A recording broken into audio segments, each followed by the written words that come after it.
Welcome to MMA with Yac and J right here on BrawlersTV.com. I'm the Yak Man, Ron Yacovetti. Besides me, Mr. Randy J.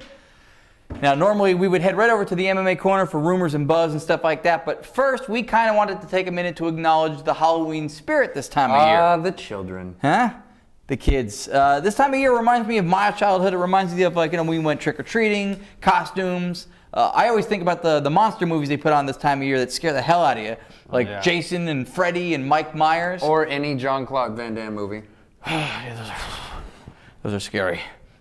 The thing about those movies that used to freak me out the most was no matter how much they killed the monster, like Jason or Freddy, no matter how much they damaged it, you thought it was dead, but it just didn't die. Exactly, and around the appropriate time of year, GracieFighter.com is reporting that Elite XC may not be dead. Oh, no, you didn't! And I ain't making this shit up. They, quote, said that Elite XC representatives have vowed that they will continue operations and will be planning a show in early 2009, adding that most of the major Elite XC fighters under contract have been notified, and that Elite XC's lead counsel has said that, contrary to popular belief, Elite XC has not filed for bankruptcy and has merely scaled down their staff. Oh. Scaled down their staff. You mean like this? Randy, thank you very much. And now we're ready to go to a place where you're going to hear what you want to hear, and you're damn sure going to see what you want to see. Yeah, it's that time for MMA Corner with Miss RaRa. Thank you, Ron. Thank you, Randy. Well, this week in the wonderful world of mixed martial arts, we learned that the Ultimate Fighting Championship has suspended UFC middleweight and UFC 89 headliner Chris Leben. He tested positive for steroids and has been suspended for 9 months. Ouch. So no Chris Leben for 9 months. He'll be back fighting in the UFC July 2009.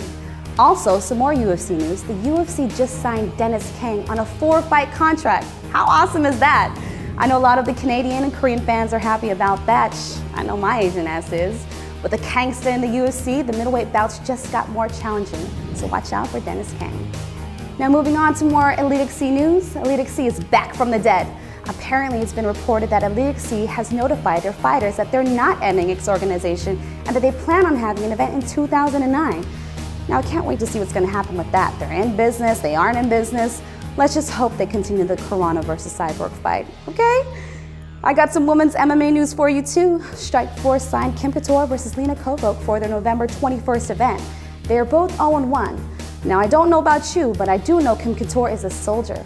After her last fight, she broke her jaw in the first round, and the next day she was out partying, kicking it with some of her friends, enjoying the sun at the pool. I'm sure Kim Couture is going to represent hard for Extreme Couture this time, so good luck, Kim.